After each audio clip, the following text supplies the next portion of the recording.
Praise the Lord, my self Johnny Stevenson.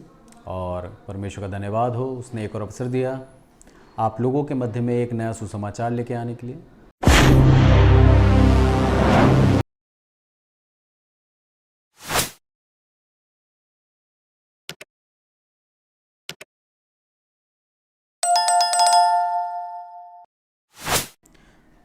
सभी subscriber को मैं धन्यवाद देता हूं कि आप लोगों ने मेरे चैनल को सब्सक्राइब किया, लाइक किया, शेयर करते हैं, इसलिए आपका बहुत बहुत धन्यवाद। परमेश्वर आपको बहुतायत की आशीष दे।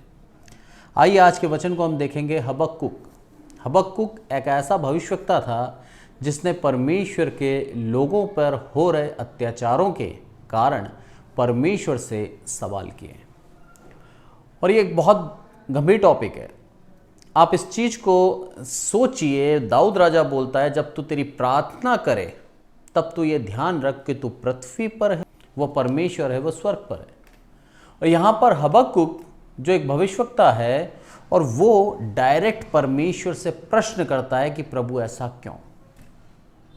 बाइबल के कई अध्याय, कई जगह हमें ये सिखाया जाता है कि हम इस योग्य नहीं हैं कि हम परमेश्वर से सवाल कर सकें, और परमेश्वर को भी हमारे सवाल करना पसंद नहीं है।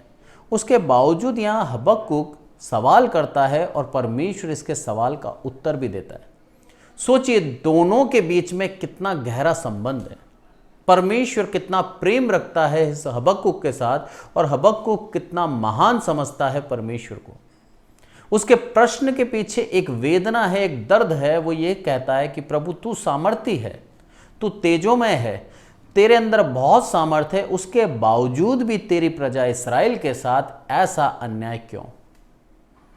ये घटना, ये जो इतिहास है वो मैं आपको बता रहा हूं।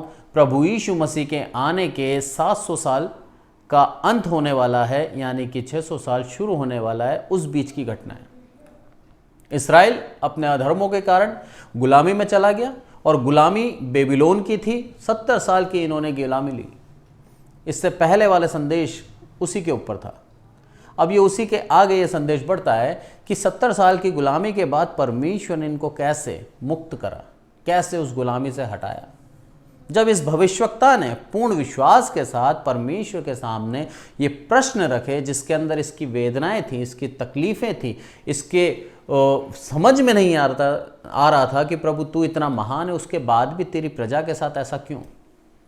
ये प्रश्न क्यों था? क्योंकि परमेश्वर ने इस्राएलियों से वादा किया था, और वादा ये था कि मैं तुम्हें सुरक्षा दूंगा, तुम्हें आगे बढ़ाऊंगा, और तुम्हारे हर प्रकार से तुम्हारी तकलीफ़ों के अंदर मैं बीच में खड़ा रहूंगा। और यहाँ पर उनके ऊपर अब तकलीफ़ हो रही है और प्रभु सुन नहीं रहा है। उसके पीछे दो कारण थे, वो आज हम देखेंगे। यहाँ पर मैं पढ़ता हूँ हबक्कुक पहले का 2 पद, और यहाँ पर क्या लिखा है? हे यहोवा, मैं कब तक तेरी दुहाई देता रहूंगा और तू ना सुनेगा। हबक्कुक कह रहा है परमेश्वर से, प्रभु मैं कब तक। एक लिमिट क्रॉस हो चुकी है, अब मुझसे ये देखा नहीं जा रहा। हबक्कुक विश्वासी था, हबक्कुक के ऊपर अत्याचार नहीं हो रहे थे, पर वो इतना संवेदनाशील था कि जब दूसरे इस्राएलियों के ऊपर अन्याय होता था, उनको जब मारा जाता था, उनको जब लूटा जाता था, तब हबक्कुक के दिल में एक दर्द होता था कि ये परमेश्वर की प्रजा है, जीवित परमेश्वर की प्रजा, और इतना सामर्थ्य परमेश्वर की प्रजा होने के बावजूद भी इनके ऊपर दुष्ट अन्याय कैसे कर पा रहा है। वो चीज़ उसके समझ में नहीं आ रही थी। वो प्रश्न उसने परमेश्वर से करा कि प्रभु ऐसा क्यों।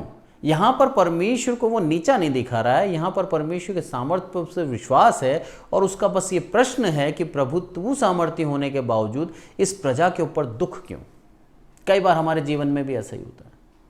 कई बार हम सुसमाचार सुन रहे हैं, हम प्रार्थना कर रहे हैं, हम सुसमाचार सुनाते भी हैं, परमेश्वर के वचनों को बांटते भी हैं, अपने जीवन को 100% ईमानदारी से परमेश्वर के वचन के अनुसार चला रहे हैं, उसके बावजूद भी कई दुष्ट आकर हमारे ऊपर अन्याय कर जाता है, हमारे ऊपर गलत ब्लेम लगा जाता है, हमें झूठा साबित कर दिया जाता है, और हम उस समय कुछ नहीं कर पाते। हम यही सोचते हैं प्रभु ऐसा क्यों।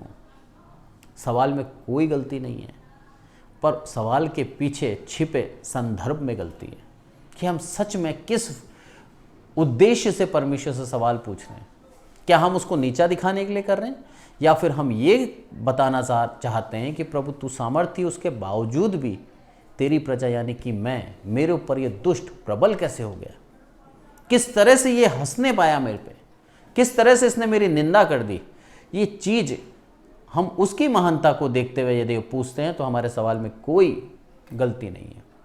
हबक्कुक ने भी यही करा, और जब ऐसा हुआ तब उसने बोलता कि प्रभु कब तक, अब समय बीतता जा रहा है और लोग परेशान होते जा रहे हैं। आगे उसने क्या बोल रहा है यहाँ पर, तीसरी आयत में पढ़ते हैं कि तू मुझे अनर्थ काम क्यों दिखाता है, क्या कारण है कि तू उत्पात को देखता रहता है। मेरे सामने लूटपाट और उपद्रव होते रहते हैं, झगड़ा हुआ करता है और वाद विवाद बढ़ता जाता है। प्रभु सब कुछ देख रहा हूँ मैं, तू मुझे क्यों दिखा रहा है। अब लोग बस सवाल मेरे से भी करते हैं और ये पूछते हैं कि तेरा परमेश्वर होते हुए हमारे पर ऐसा क्यों। क्योंकि भविष्यवक्ताओं से उस समय सवाल किए जाते थे, उनसे पूछा जाता था कि बता आगे क्या भविष्यवाणी है, बता हमारे साथ ऐसा क्यों होगा। उन सवालों को लेकर ये परमेश्वर के पास गया था, और जब ऐसा हुआ तब परमेश्वर ने इसको उत्तर दिया। यहाँ पर परमेश्वर इससे क्रोधित नहीं हुआ, यहाँ पर उसको उत्तर देके क्या बोलता है कि मैंने उनके उपद्रव देखे हैं, पर एक नियत समय पे आकर मैं उन सारे चीज़ों का हल करूँगा। और वो नियत समय क्या था, उस बेबीलोन के राज्य के अंदर ये उपद्रव हो रहे थे और परमेश्वर ने बेबीलोन के राज्य को ख़त्म करने की सोच ली थी। और क्या बोलता है कि तुम्हारे सामर्थ में नहीं है तो क्या हुआ, तुम इनको हरा नहीं सकते तो क्या हुआ, मैं कसदियों को जो इससे सामर्थी हैं उनको उभारूंगा इनके खिलाफ। कई बार हम सोचते हैं कि हमारे सामर्थ्य में नहीं है, प्रभु मैं कैसे जीतूंगा। प्रभु आपको जीत दिलाएगा, उसका तरीका अलग है, उस पर विश्वास रखें। क्योंकि यहाँ पर लिखता है वो दूसरे के 4 में, यहाँ पर क्या बोलता है वो कि देख उनका मन फूला हुआ है और उनका मन सीधा नहीं है, परंतु धर्मी अपने विश्वास के द्वारा जीवित रहेगा। किन का मन फूला हुआ है, उन अनर्थकारियों का जो मेरी जाति इस्राएल के लिए अनर्थ करते जा रहे हैं, पर जो विश्वासी हैं वो विश्वास के द्वारा जीवित रहेंगे। अभी जितने भी हॉस्टेजेस थे इस्राएल के हमस के पास, उसमें से अभी कुछ और छूटे हैं, जिसमें से एक 9 साल की बच्ची बहुत घबराई हुई थी। उसके पिता ने उससे कुछ पूछा, वो बोल नहीं पाई, सिर्फ एकदम धीमी आवाज़ में बोली वो पापा, और कुछ नहीं बोल पाई, इतनी भयभीत थी। पर उसके बचने का कारण क्या था, उसका जीवित परमेश्वर के ऊपर विश्वास। नहीं तो उस हॉस्टेज को, वो 9 साल की बच्ची को मार देते, कोई बड़ी बात नहीं थी। पर उसके बावजूद भी परमेश्वर के ऊपर उसका जो विश्वास था, उस विश्वास ने उसको जीवित रखा। हमारा विश्वास हमें जीवित रखता है। हमारे अंदर कोई योग्यता नहीं है। हम बहुत अच्छा खाते हैं इसलिए हम जीवित नहीं रहते, हम व्यायाम करते हैं इसलिए हम जीवित नहीं रहते, और हम सच्चाई पे चलते हैं इसलिए हम जीवित नहीं रहते। हम जीवित रहते हैं क्योंकि हमें जीवित प्रभु के ऊपर विश्वास किया है, उसकी दया है, इसीलिए हम जीवित रहते हैं। और यहां पर क्या बोलता है वो कि उस अन्याय के लिए प्रभु तू क्या करेगा। प्रभु ने उसको उत्तर दिया, और उत्तर क्या है, 6ठी आयत में देखते हैं, पहले के 6ठी में, देखो मैं कसदियों को उभारने पर हूं, वह क्रूर उतावली करने वाली जाति है जो पराये वासस्थानों के अधिकारी होने के लिए पृथ्वी भर में फैल गए हैं। पराये चीज उनको पसंद आती है और उसको अपना स्थान बनाने के लिए पूरी पृथ्वी में फैल गए। वो गिनती में बहुत हैं। इन बेबीलोनियों को मैं ख़त्म कर दूंगा कसदियों के द्वारा। और ये चीज़ को हम देखते हैं दानियल की किताब में। दानियल हम निकालें, और दानियल पहला अध्याय और उसका पहली आयत क्या बोलता है, यहूदा के राजा यहोयाकीन के राज्य के 3रे वर्ष में बेबीलोन का राजा नबूकदनेस्सर ने यरूशलेम पर चढ़ाई कर कर उसको घेर लिया। यहाँ पर नबूकदनेस्सर ने जब घेरा, उसके बाद नबूकदनेस्सर ने उसके ऊपर राज्य करा, और ये बेबीलोन का राज्य था। उस बेबीलोन के राज्य को कसदियों ने ले लिया। उसका भी आयत यहीं पर है। परमेश्वर ने यहाँ पर क्या बोला, परमेश्वर ने बोला कि मैं कसदियों को उभारने पर हूँ, और ऐसा होगा, क्या होगा कि उस बेबीलोन के राज्य को मैं ख़त्म कर दूंगा। और जब हम दानियल की किताब देखते हैं तो नबूकदनेस्सर बेबीलोन का राजा था जो यहूदियों के ऊपर राज्य कर रहा था। उसके राज्य को बेलशस्सर नामक जो कसदियों का राजा था उसको दे दिया गया। ये 5वें अध्याय में लिखा है दानियल कि बेलशस्सर राजा वहां पर क्या करने लगा, राज्य करने लगा। नबूकदनेस्सर के राज्य को खत्म कर दिया परमेश्वर ने। ऐसी तरह से परमेश्वर हमारे विरोधियों को कब खत्म कर देगा हमें पता नहीं है। कब हमारा वो विरोधी किसी और के द्वारा नाश हो जाएगा, हमें बदला लेने की कोई आवश्यकता नहीं। हमें सिर्फ और सिर्फ परमेश्वर के सामने प्रार्थना करनी है, घुटने टेकने और विश्वास करना है, क्योंकि वचन क्या कहता है कि विश्वास के द्वारा धर्मी बचाए जाएंगे। ये विश्वास ही था जो बेबीलोन के अंदर सब जगह अत्याचार चल रहा है। बेबीलोन के राज्य के अंदर इसराइलियों पर अत्याचार चल रहा था और शद्रक मेशक अबेदनगो और दानियल को राजघराने के अंदर नियुक्त किया गया था कि एक कर्मचारी के रूप में। ये विश्वास ही तो था। उन्होंने जीवित परमेश्वर के ऊपर विश्वास करा और उन लोगों के जो बंधुआई में थे, उन बंधुआई में से इन जवानों को छांट लिया राजा के सेवक बनने के लिए। और उस विश्वास के द्वारा इनकी पद उन्नति भी हुई और इनको बहुत ज़्यादा सम्मान भी मिला। और नबूकदनेस्सर के राज्य की खत्म होने की भविष्यवाणी भी दानियल ने करी। उस स्वप्न का अर्थ भी दानियल ने बताया। उसके बाद बेलशस्सर राजा के स्वप्न का अर्थ जो उसने देखा, उस दीवार पे लिखते हुए उंगलियों से, स्वप्न नहीं था वो दर्शन था, उस दर्शन का उत्तर भी दानियल ने दिया कि अब तेरा राज्य भी खत्म होने वाला है। तो यहां पर परमेश्वर हबक्कुक को क्या बोलता है कि तू चिंता मत कर, मेरी नज़र में सारे अन्याय हैं, मेरी नज़र में सारी दुष्टता है जो मेरी प्रजा के ऊपर हो रही है, मैं इसको ख़त्म कर दूंगा। मैं जानता हूं मुझे क्या करना है और कब करना है। तेरे प्रश्नों का उत्तर मैं दे रहा हूं, तो विश्वास रख मुझ पे। और उसने विश्वास रखा। दूसरा अध्याय जब हम देखते हैं तो वहां पर दूसरी बार फिर प्रश्न करा हबक्कुक ने, और यहां पर क्या बोलता है वो, दूसरी बार हबक्कुक ने फिर प्रश्न करा और यहां पर क्या बोलता है वो, पहले का 12वें अध्याय में 12वीं आयत में कि हे प्रभु, हे मेरे प्रभु यहोवा, मेरे पवित्र परमेश्वर, तू अनादिकाल से नहीं है। एक प्रश्न बोल रहा है, क्या तू अनादिकाल से नहीं है? इस कारण हम लोग नहीं मरने के। हे परमेश्वर, तूने उनको न्याय करने के लिए ठहराया है। हे चट्टान, हे तूने उल्हाना देने के लिए उनको बिठाया है। तेरी आंखें ऐसी शुद्ध है कि तू बुराई को देख नहीं सकता और उत्पात देखकर चुप नहीं रह सकता। तूने विश्वासघातियों को क्यों देखता रहता है, और जब तू दुष्ट निर्दोष को निगल जाता है तब तू क्यों चुप रहता है? फिर से हबक्कुक ने बोला कि प्रभु तू कैसा है मैं जानता हूं, तेरी सामर्थ को मैं जानता हूं, तू अनादिकाल से है, तू सामर्थी है, तू दुष्ट को देखकर चुप नहीं रह सकता। फिर उसके बावजूद भी ऐसा क्यों? उसका एक मन के अंदर एक उलझन थी कि मेरा प्रभु सामर्थी है, एक चुटकी में खत्म कर सकता है सबको। उसके कथन, उसके बोलना, उसका श्वास इनको खत्म कर सकता है, फिर ऐसा क्यों?